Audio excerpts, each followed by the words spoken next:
నమస్తే. Welcome to Benz news. వేసవి కాలంలో చిన్నపిల్లలు తీసుకోవాల్సిన జాగ్రత్తలు ఏంటో చూద్దామా? పెదగురపాడు వేసవి కాలం రావడంతో చిన్నారుల చల్లని ప్రదేశాల్లో ఉంచాలి అని డాక్టర్ ఆశీర్వాదం అన్నారు. ప్రతి గంటకు ఒకసారి నీటిని తాగాలి అని అన్నారు.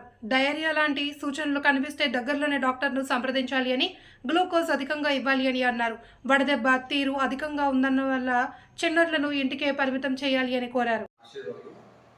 Children's specialist working at CIC Peddaparapadu contact basis.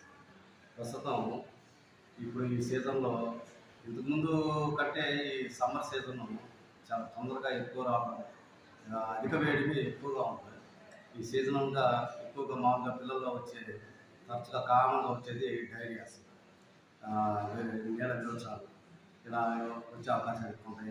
వేడికి ఎండ దెబ్బ తగ్గడం, దాంతో కొంచెం పిల్లలు నీరసం కావడం అవుతుంది. కాబట్టి మనం దీనిలో తీసుకోవాల్సిన మెరుగులు ఏంటంటే, పిల్లలు ఆటలో పడి ఎక్కువగా వాటర్ తీసుకుంటారు. అలాంటప్పుడు ఏంటంటే మనం వాటికి గుర్తు చేసి మధ్య మధ్యలో గంటకి నీళ్ళు ఇస్తూ ఉండాలి. దాంతో కొంచెం డిహైడ్రేషన్ కాకుండా కాపాడుకోవచ్చు.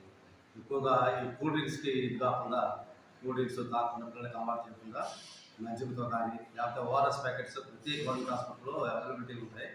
ఓఆర్ఎస్ ప్యాకెట్ ఒక చిన్న ప్యాకెట్స్ అయితే 200 ml గ్లాస్లో కలిపి నోట్లో పోసుకొని చూడండి. కొంచెం ఉప్పగా ఉంటే వాంతులు అవుతాయి ఒక్కోసారి పిల్లలకి, సరిగ్గా టేస్ట్ పడక. అలాంటప్పుడు కొంచెం నీళ్ళు ఎక్కువ కలపండి. చప్పగా ఉన్నా కానీ మంచిగా తాగుతారు.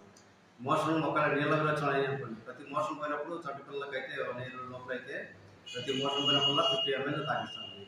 అదే కొంచెం పెద్ద పిల్లలు అనుకోండి, ఒక పెద్ద గ్లాస్ నీళ్ళు స్లోగా తాగించండి. ఎప్పుడైనా చంటి పిల్లలకి విరోచనాలు అయినప్పుడు ఓఆర్ఎస్ ప్యాకెట్ మాత్రం, అది కూడా మెడిసిన్స్ కంటే బాగా పనిచేస్తుంది. ఓఆర్ఎస్ ఈ గవర్నమెంట్ సప్లై ఉంటుంది. అది తాగేటప్పుడు మాత్రం చంటి పిల్లల్లో 1 year, 3 months, 4 months, 5 months, 1 year లోపల పిల్లలకైతే స్లోగా తాపించాలి. దాని టెక్నికే అది.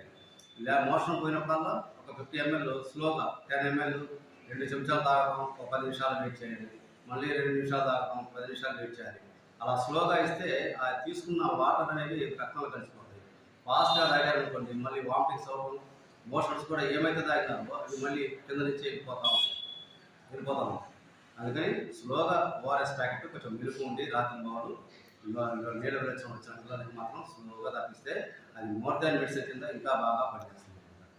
ఇక డిహైడ్రేషన్ బాగా అంటే దాని లక్షణాలు ఏంటంటే, బాగా అంటే నీరస పడిపోవడం, కళ్ళని లోపలటప్పుడు, మన స్కిన్ అబ్డోమిన్ మీద గొడ్డ మీద పడే స్కిన్ ఇట్లా పైకి లాగితే స్లోగా మళ్ళీ అటాక్ అవ్వడం, ఇలాంటి లక్షణాలు ఉన్నప్పుడు యూరిన్ సరిగ్గా పోయేది గంటకోసారి 3 గంటలకోసారి యూరిన్ కూడా తక్కువగా పోస్తున్నప్పుడు, నీరసంగా ఉన్నప్పుడు, ఈ లక్షణాలు ఉన్నప్పుడు కొంచెం పిల్లల్ని వెంటనే హాస్పిటల్ తీసుకెళ్ళి చూపెట్టి అది మైల్డ్ డిహైడ్రేషనా, మోడరేట్ డిహైడ్రేషనా, లేకపోతే సివియర్గా ఉందా చూసుకొని డాక్టర్లు ఫేజ్ ఉంటుందన్నమాట.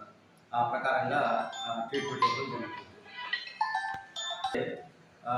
ట్రీట్మెంట్ వచ్చేసరికి దీనికి మామూలుగా ఓఆర్ఎస్ ప్యాకెట్తో పాటు కొంచెం మోషన్స్ ఎక్కువగా ఉన్నప్పుడు జింక్ సొల్యూషన్ ఉంటుంది. ఆ జింక్ సొల్యూషన్ కూడా గవర్నమెంట్ హాస్పిటల్ ఉంటుంది.